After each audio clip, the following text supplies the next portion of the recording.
Hello Saberland, Vader's Vault here, showing off a very special edition of our very popular and much beloved Starkiller model saber. Occasionally we have situations where customers have to back out of either their build log spot or on runs that we do. This was sort of an auspicious timing that happened with this particular saber. We have a customer on this previous Starkiller run that we're finished up with now that is lucky enough to own multiple of these Starkiller sabers, but had to back out of his last one due to personal reasons, and we put it up for sale, and it was bought by someone for a very special reason, and we were lucky enough to be involved in this transaction, and it was a pretty big geek moment for us at Vader's Vault. Seeing as how we've met this person that's going to be the recipient of this saber, and have been a fan of his work for a very long time.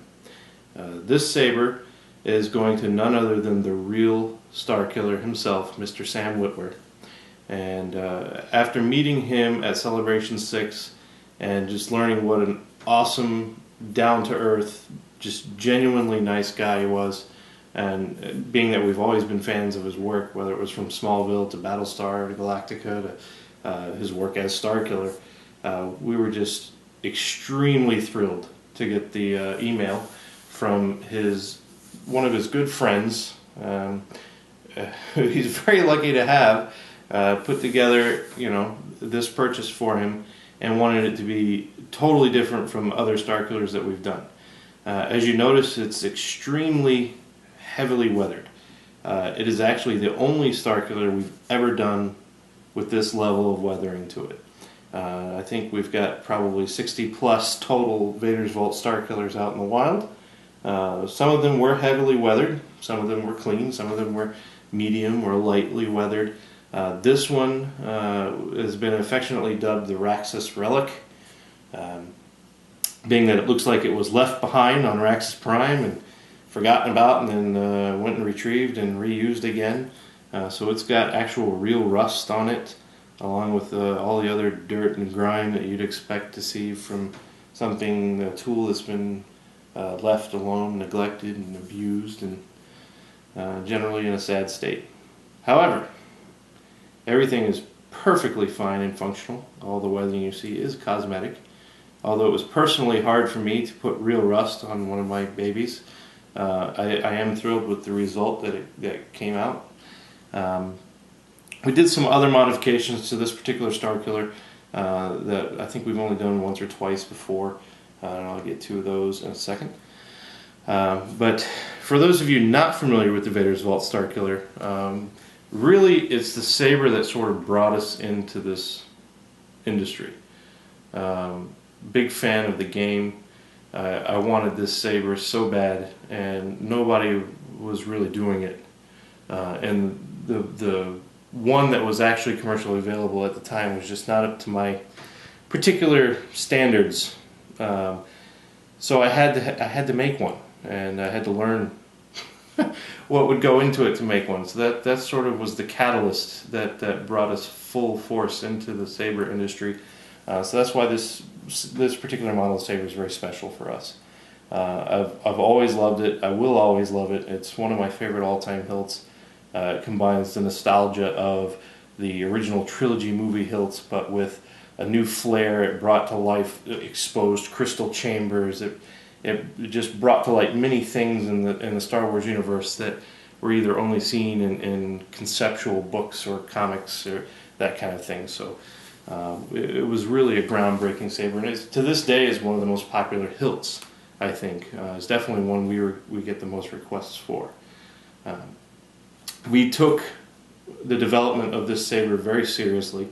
We did tons of research. I played that game so much to get this saber down. It was very hard work, and we did a lot of research when it came to the concept art, screenshots, looking at other sabers that it was based on, the Graphics. We came up with what we thought was the best combination of both the concept art and the actual in-game renders of what the be-all end-all Starkiller saber would be. And then we made it functional. And by functional meaning it's not just, you know, whatever electronics we could find to shove in the hilt in some inelegant manner.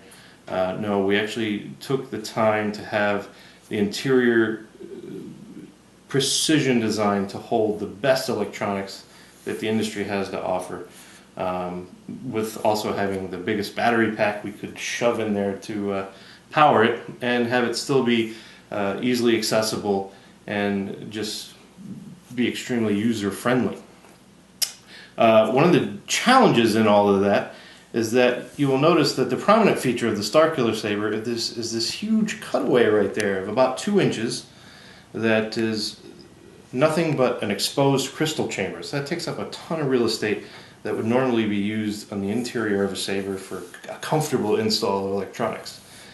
So now we've got this aesthetic feature that you have to work around, and it is an awesome feature, and it's definitely the one that draws the eye.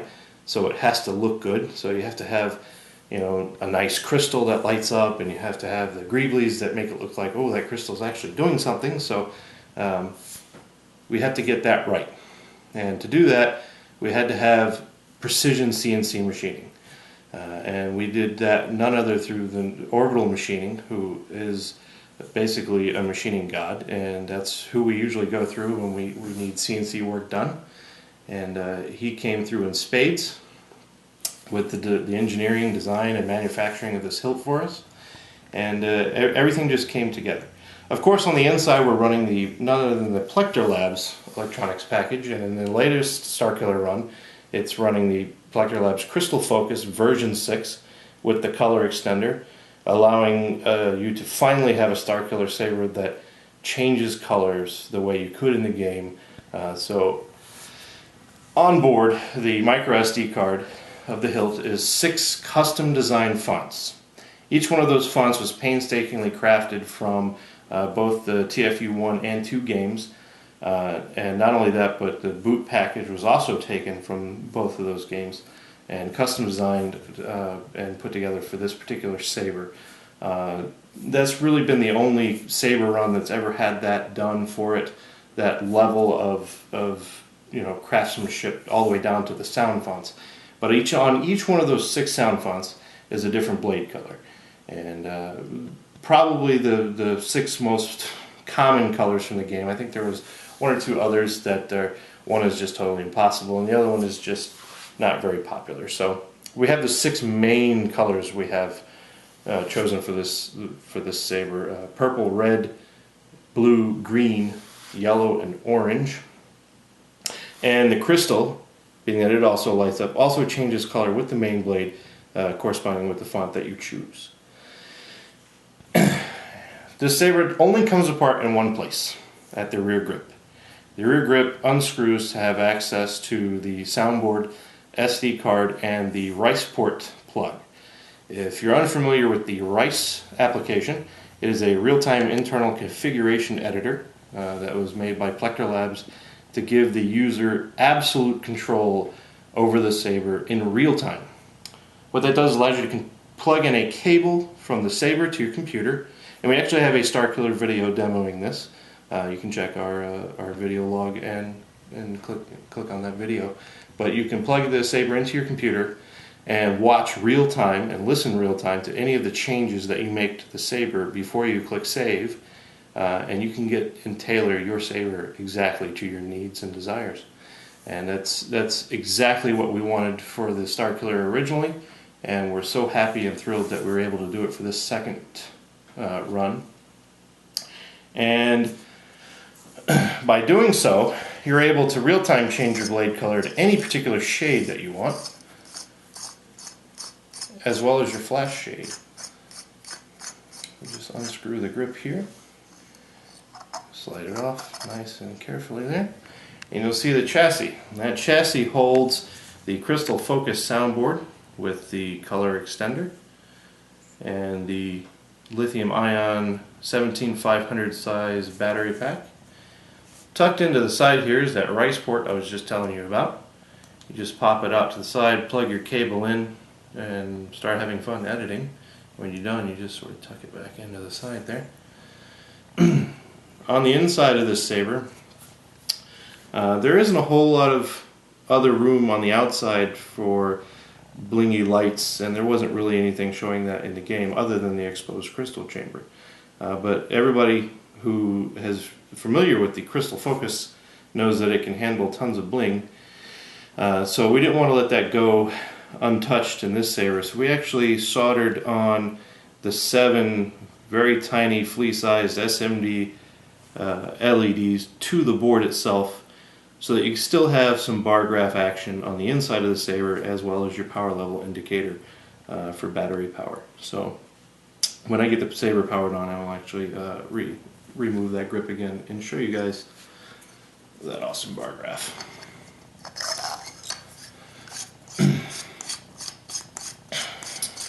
One thing that I had to have on this saber is the functional control box.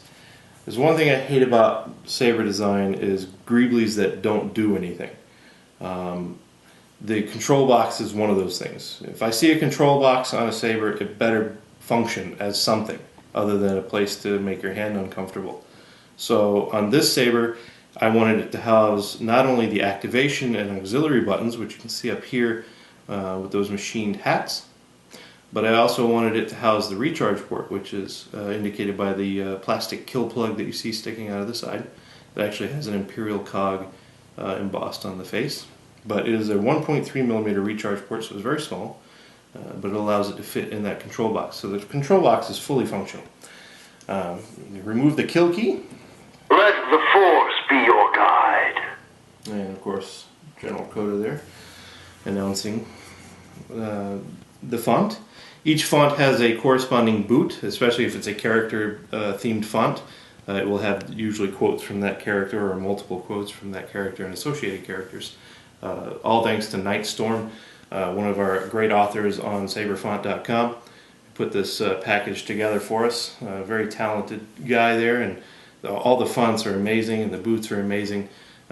Totally gives the Force Unleashed experience for the Starkiller saber. But to change fonts, pretty easy. Just press and hold the auxiliary button. Accessing Imperial records. And of course you'll get the announcement of what sound font it is, meditation chamber, background music, and of course Proxy, your faithful droid companion who's always trying to kill you, but he likes to announce that you've entered the menu. You just tap the auxiliary button multiple times until you get to the font that you like.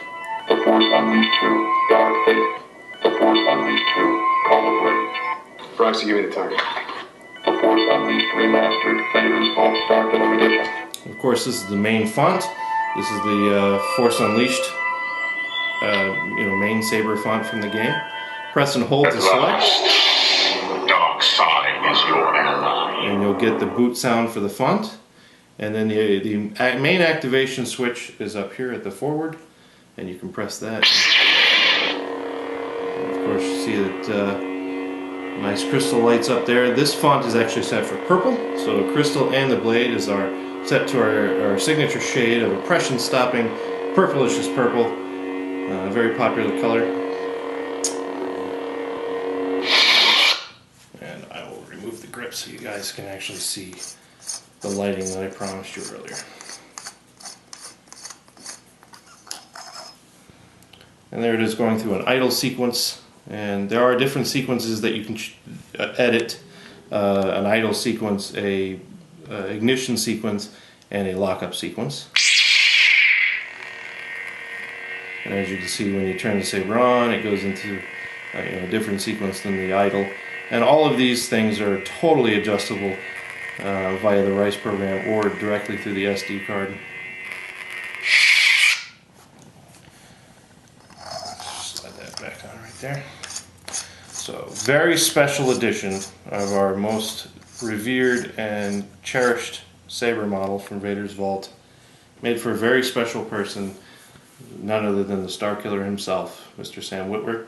I hope he has a Merry Christmas and that he enjoys this saber for years to come. We had just a great time doing it, and totally geeked out when we got the email, and I will never forget it. So thanks a lot, you guys, fans of Vader's Vault, fans of our Starkiller. We love you all very much, and without you guys, wouldn't have been possible. Keep watching. We'll come back with more exciting stuff soon.